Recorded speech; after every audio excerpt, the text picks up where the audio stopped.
Bienvenue dans cette salle. Attention, attention, attention. C'est l'heure de la Formule Express. Alors il va falloir faire vite. Vite, vite. Ça c'est. Allons, prêt, vite. Gamin! Allez, viens! C'est pourri, gamin!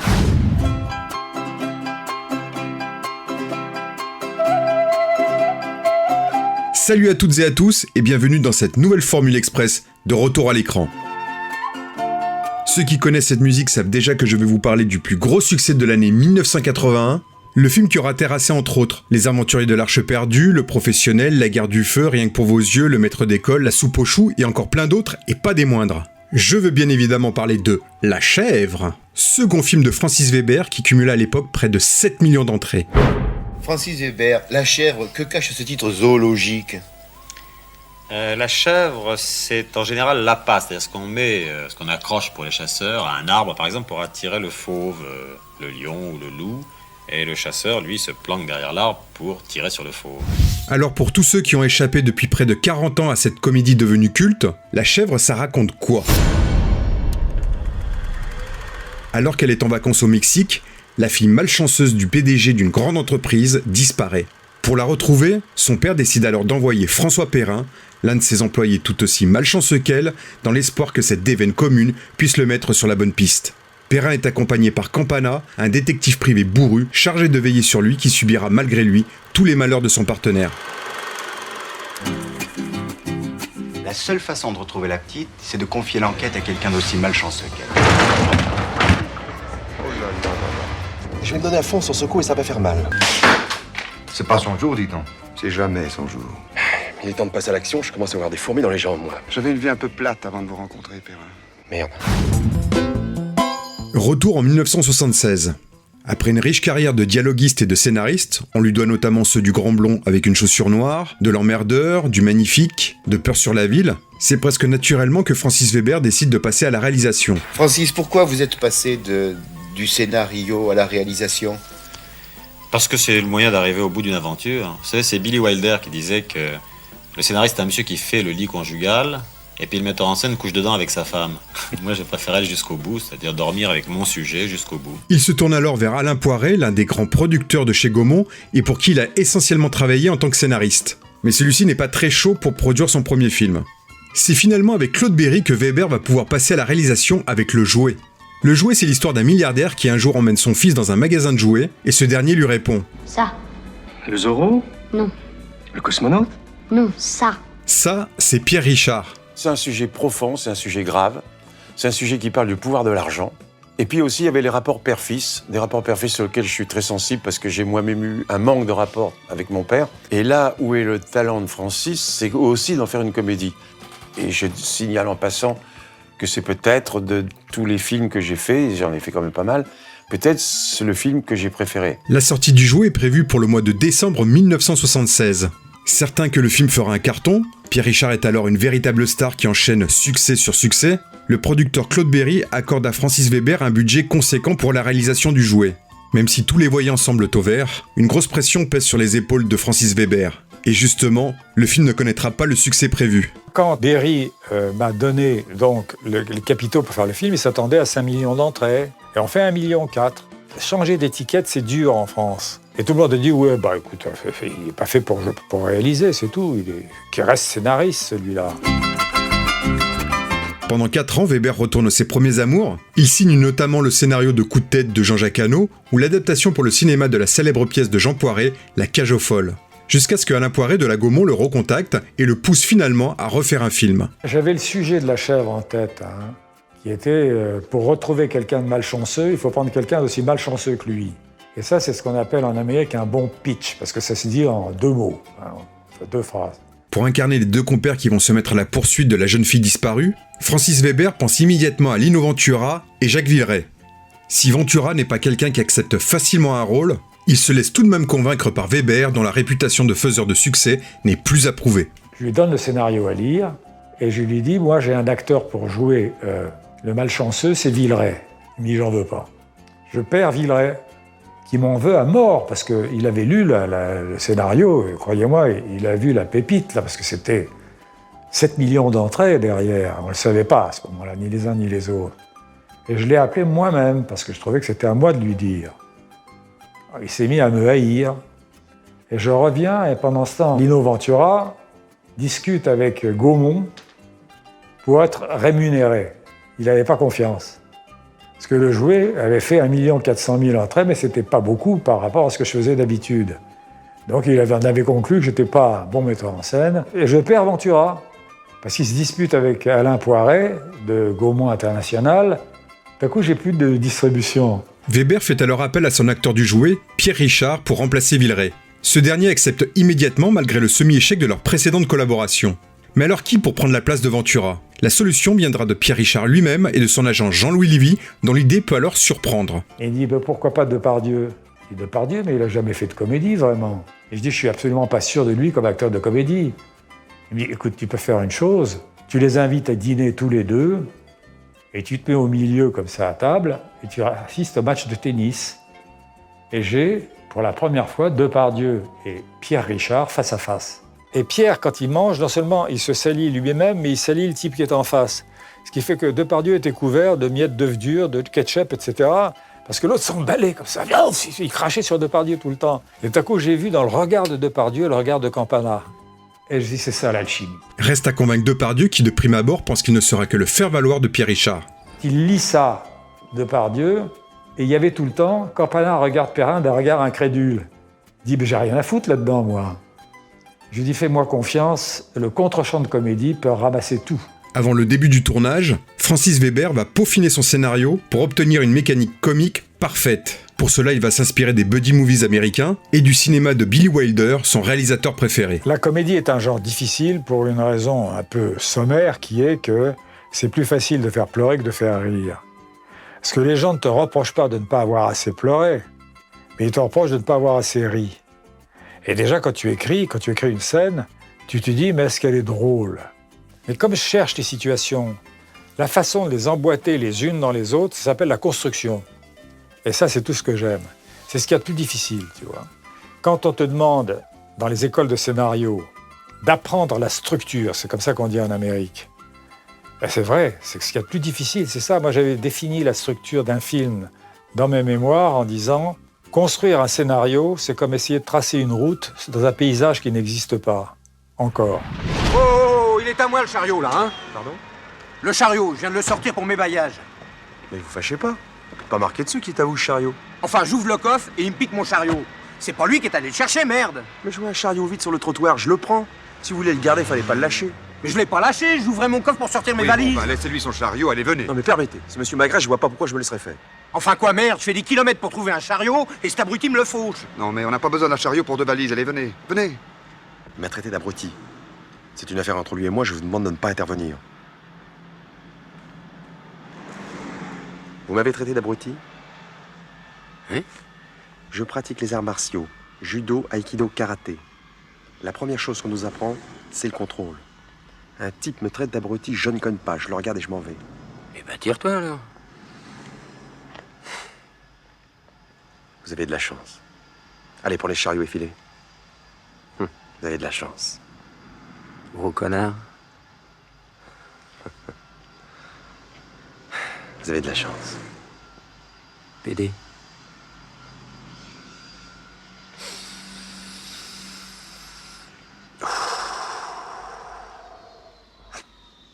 Je suis arrivé à un contrôle total. En route. Pardonnez-moi cette démonstration de force, mais j'ai horreur qu'on marche sur les pieds.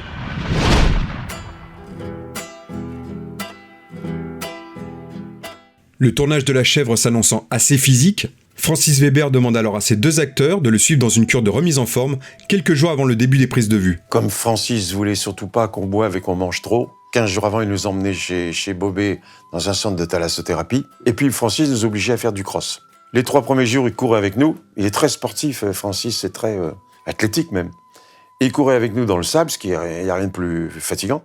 Puis le 3e jour, il avait quand même son travail à faire de metteur en scène. Il nous laissait partir tous les 2, mais de son balcon, il nous surveillait comme ça. Il nous voyait monter les dunes, redescendre, disparaître et apparaître. Et nous, à la dernière dune, on avait repéré une boulangerie. Et du coup, on rentrait direct, parce qu'on avait un peu d'argent dans notre sous-vêtements. On allait direct dans la boulangerie et on s'achetait des kouign-amann. C'est pur beurre, pur sucre et jaune d'œuf. On s'en tapait un tous les jours. Et à côté, comme il y a un petit tabac, on en profitait pour boire un petit verre de blanc. Et on rentrait. Et le 15e jour du départ, on s'est retrouvés devant chez le médecin qui nous a demandé de nous déshabiller avec Francis à ses côtés. Et on a passé sur la balance. Et le docteur a dit, alors là, j'ai jamais vu ça, il a dit. Ils ont pris 3 kilos. Le tournage débute au Mexique au tout début du mois de juin de l'année 1981. Un tournage qui va durer pas moins de 17 semaines et qui commence particulièrement mal. Francis Weber tombe en effet rapidement malade à cause de la cuisine locale. Le réalisateur va en effet choper une tourista mémorable qu'il va traîner pendant quelques jours. L'un des deux acteurs va également subir une succession de problèmes et c'est pas forcément celui auquel on pense. Est-ce que Pierre Richard s'est amusé avec Gérard Depardieu autant en le tournant ?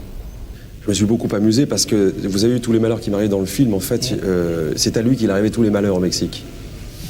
Vous savez, toutes ces saloperies qu'on attrape en mangeant, je ne me lancerai pas dans les détails.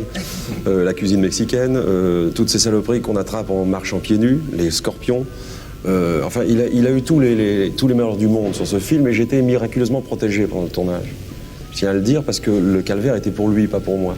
Passé ces petits malheurs, le tournage se déroule dans une excellente ambiance. Le trio composé par le réalisateur et ses deux acteurs étant en effet particulièrement complices. Mais Weber doit tout de même faire avec le penchant très prononcé de Depardieu pour l'alcool.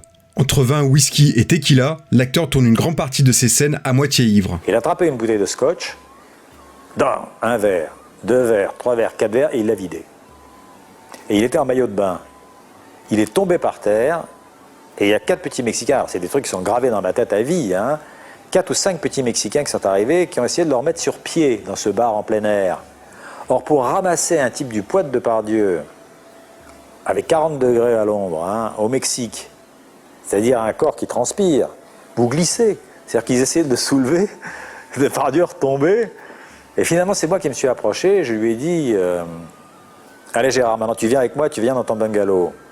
Et ça a été la voix de son maître, parce que comme je le dirigeais toute la journée, il est vaguement sorti des brumes du scotch, et il s'est levé, et j'ai pris cette grosse main dans ma main, comme ça, et j'ai emmené cet énorme bébé avec moi, et je me dirigeais tranquillement vers le bungalow. Et à ce moment-là, le cadreur, qui est un énorme type aussi, qui s'appelle Patrice Viers, le cadreur, pour des raisons mystérieuses, arrive avec un verre de cognac à la main comme ça, pour me dire, il avait une voix cassée, le cadreur, il dit « T'inquiète pas, ça va bien se passer », il me dit.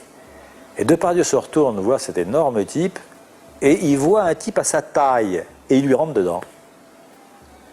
Alors les deux s'écroulent par terre, le verre de cognac part dans la nature et se casse, et les 5 mêmes Mexicains surgissent de nulle part avec un balai pour enlever le bruit, les débris de verre. Et pendant ce temps, Viers tenait la tête de Depardieu comme ça et disait « Mais je vais lui casser la tête à ce mec !» Comme ça. Et moi, j'ai plongé entre les deux comme un thermomètre. Et j'essayais de le retenir parce qu'il tournait le lendemain, Depardieu. Je voulais pas qu'il l'abîme. Alors je criais « Non !» comme ça en tenant Viers et Depardieu. Et puis on a amené Depardieu dans son bungalow avec des difficultés terribles. Comme rien n'est jamais simple, Weber doit également faire avec la compagne de l'époque de Pierre Richard, au caractère un peu précieux. Et là, Pierre Richard était avec une fille, pardon de vous raconter tout ça, et j'espère que Pierre me pardonnera, qui était un peu difficile, vous savez.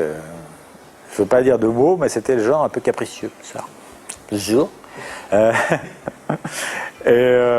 Ils sont allés dîner et on n'a pas pu monter Depardieu au premier. Il partageait un bungalow, il avait le premier étage et Pierre avait le rez-de-chaussée. On n'a pas pu le monter au premier, c'était trop dangereux. La bête, elle pouvait se réveiller d'un moment à l'autre. C'était Hulk. C'est-à-dire qu'on l'a couché dans le lit de Pierre Richard en se disant « Maintenant, on fait comme ça ».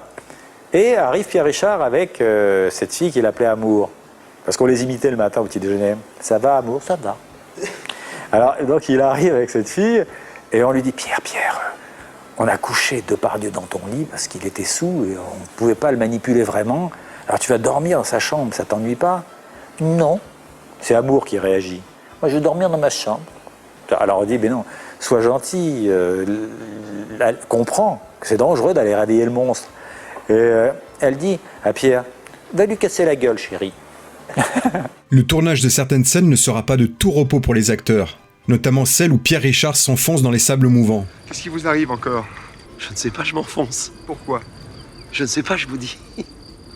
Vous allez arrêter de faire le pitre quand je vous parle ? Mais je ne fais pas le pitre. Le terrain se dérobe sous mes pieds, je m'enfonce.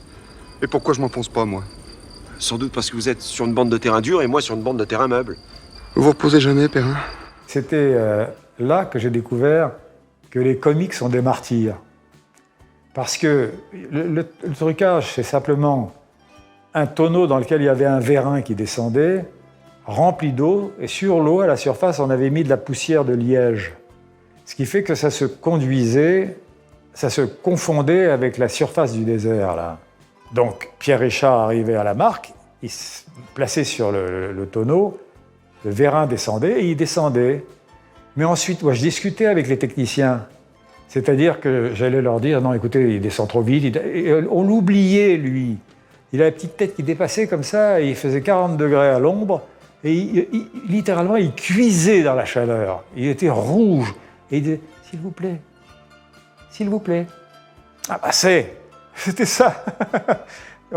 Les clowns ne souffrent pas, en principe. Alors que c'est faux. Un clown au cirque, il prend des coups. Il fait des chutes. Et bien là, tout à coup, j'ai eu honte. Oh merde, on a oublié Pierre. Et je suis arrivé, on l'a sorti de son tonneau. Mais c'est merveilleux, un acteur comique. Les acteurs doivent également composer avec le perfectionnisme de Francis Weber, qui va multiplier les prises pour chaque scène. J'exigeais les choses, c'est-à-dire que je disais à Depardieu, non, là, tu peux pas jouer comme ça. Parce que Gérard, il est tellement doué qu'il apprend les rôles en survol un peu. Ce qui fait qu'il arrivait, au début, il jouait télé. Qu'est-ce que ça veut dire, jouer télé? Je vais vous faire un jeu télé tout de suite, là. Les types, ils hésitent parce qu'ils connaissent pas bien le texte, ça donne. Alors, je suis arrivé en Normandie. C'est beau, la Normandie, l'été. Et je dis, ouais, mais pourquoi ils parlent comme ça? Si vous parlez dans la vraie vie, vous parlez comme je vous parle en ce moment. Alors, je suis arrivé en Normandie, c'est beau, la Normandie, l'été. Et il me disait ça, alors je lui disais, mais non, et arrête. Maintenant, tu joues normalement, on reprend. Ça faisait 20 prises. Il apprenait le texte en même temps. Ensuite, il continuait à jouer télé un peu, et à la fin, tout à coup, il jouait comme il joue, là. À la fin. Ça a fait 45 prises une fois. D'où la réputation que je me suis faite aussi. Le tournage se termine en plein cœur de l'automne 1981, et c'est à ce moment-là que Francis Weber va faire appel à Vladimir Cosma pour composer la musique du film. Un choix parfaitement logique tant la présence au générique de Cosma est synonyme de succès depuis le début des années 70.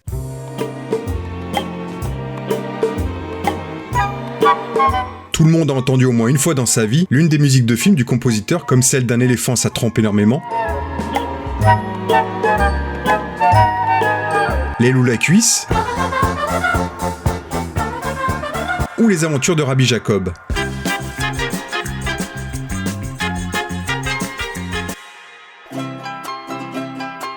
Francis Weber me faisait confiance dans le jouet et tout ça. On n'avait pas beaucoup de problèmes concernant la musique et beaucoup de discussions. C'est-à-dire que je lui proposais des choses qui étaient acceptées sans beaucoup de discussions. Quand le personnage qui a kidnappé la petite Benz apparaît, Arbal, il m'a dit tu comprends, il faudrait faire peut-être 2-3 petites notes comme ça qui vont signaler le personnage. Puisque c'est une comédie policière, eh ben, il y a tout. Il avait le sens de ça.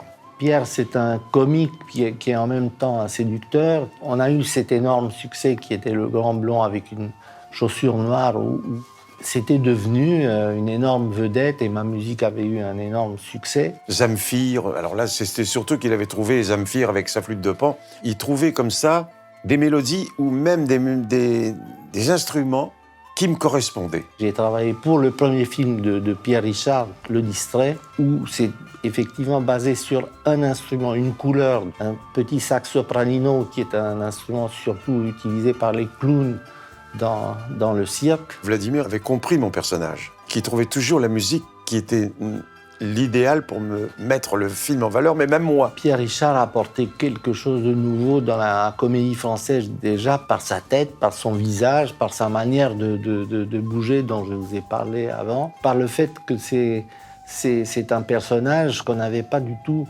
de la même façon avec les autres acteurs. Et quoi qu'il soit, le scénario, l'acteur qui le joue a une influence très importante. Les musiques que j'ai faites pour Belmondo n'ont rien à voir avec les musiques que j'ai faites pour Pierre Richard.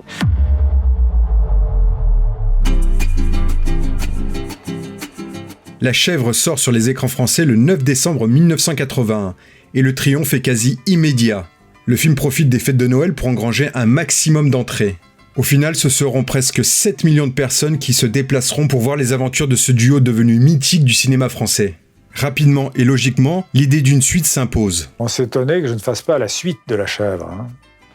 D'abord, je ne trouve pas qu'il faille faire une suite, j'en ai fait 2, elles étaient mauvaises.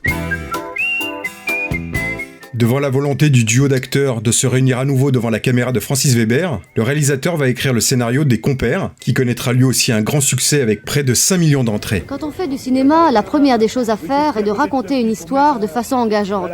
C'est ainsi que Francis Weber, qui tourne en ce moment Les Compères, définit son film.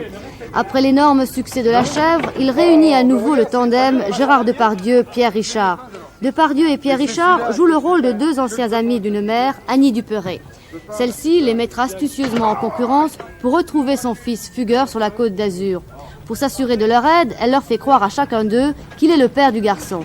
Dès lors, quiproquos, rencontres de personnages qui n'auraient pas dû se rencontrer s'enchaînent. Une belle comédie, nous dit-on, belle et douce plus que le gros rire. Puis ce sera Les Fugitifs en 1986 qui fera également le plein dans les salles. 10 ans après la sortie de La Chèvre, un remake voit le jour de l'autre côté de l'Atlantique, avec Martin Short et Danny Glover dans les rôles respectifs de Pierre Richard et Gérard Depardieu. Un remake qui s'avéra artistiquement parfaitement catastrophique et qui sera logiquement boudé par le public américain. La Chèvre que j'ai découvert en salle à l'époque en 1981 reste encore aujourd'hui une véritable madeleine pour beaucoup de Français. On ne compte plus en effet les diffusions à la télévision qui à chaque fois font un véritable carton. Plus de 40 ans après sa sortie, le film fonctionne toujours grâce à son duo d'acteurs, parmi les plus grands du cinéma français, mais également grâce à ses gags de situation qui fonctionnent toujours au moyen d'une mécanique parfaitement huilée.